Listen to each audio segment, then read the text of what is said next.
to share with you some best practices for incorporating fruit into your diet when weight loss is the goal.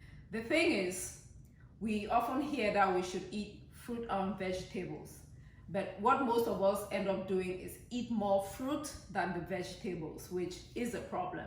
So number one, try to eat more vegetables than fruit. If you're eating like seven servings of fruits and vegetables a day, you can make 5 of those servings vegetables and then 2 of it fruit.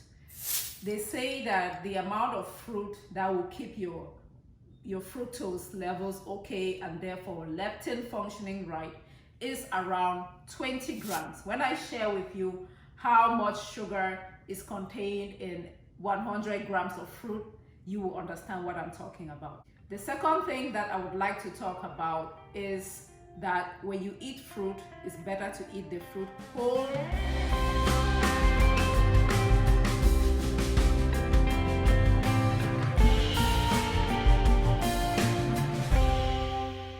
And the third thing I would like to talk about is organic versus conventionally grown fruit.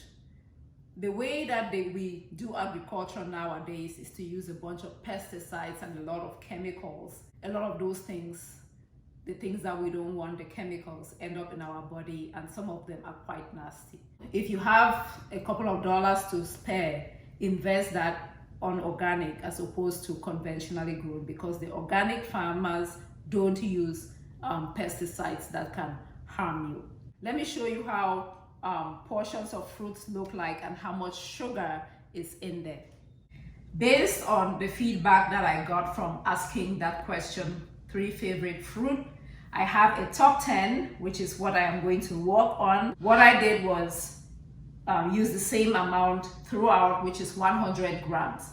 So I have 100 grams of fruit, and then I looked up the nutritional information.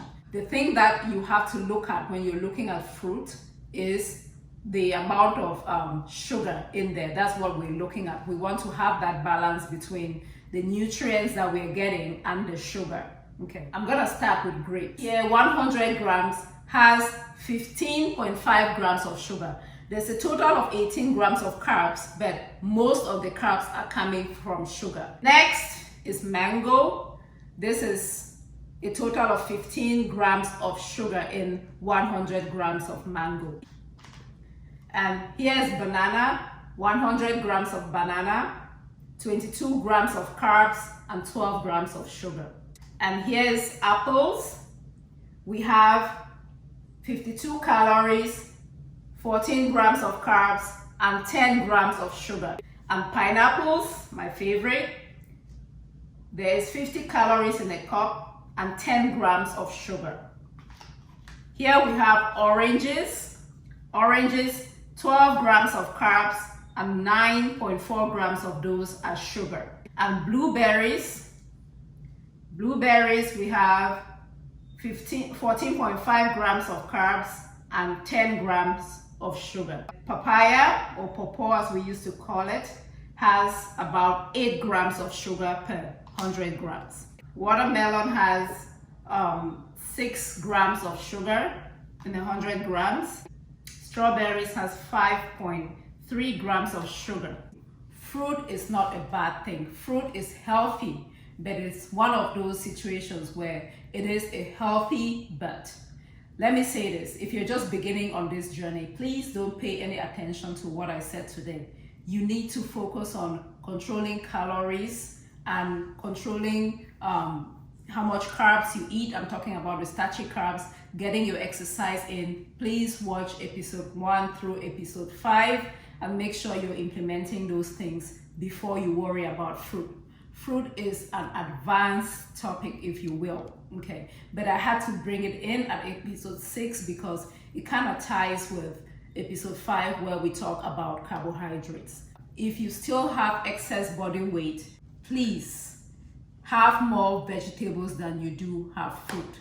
My recommendation is no more than these 2 cups a day if you still carry excess body fat, okay? And you're already implementing everything. If you're going to eat fruit, just keep the portions low. keep the sugar below 20 grams or so to keep your leptin happy, especially if you still experience a lot of carbohydrate cravings. It is not always going to be the case to watch out how much fruit. When your metabolism is healed, which means you carry a healthy body weight, you don't experience any hormonal issues, you can incorporate fruits as much as you want. But if you're suffering from some of these things and you implement everything that I already talked about on this channel, please pay attention and watch out for how much fruit that you incorporate into your diet. With that, I have come to the end of this video. If you're new to this channel, warm welcome. If you keep watching my videos, you keep coming back, I appreciate you. I thank you all for the support. Thank you for the feedback you've been giving me on these Wednesday videos. I appreciate them. Thank you for sharing. Let's continue to be one another's keeper. Do not go without giving this video a thumbs up. I thank you all for watching. Stay healthy, and I will catch you in my next one. Bye.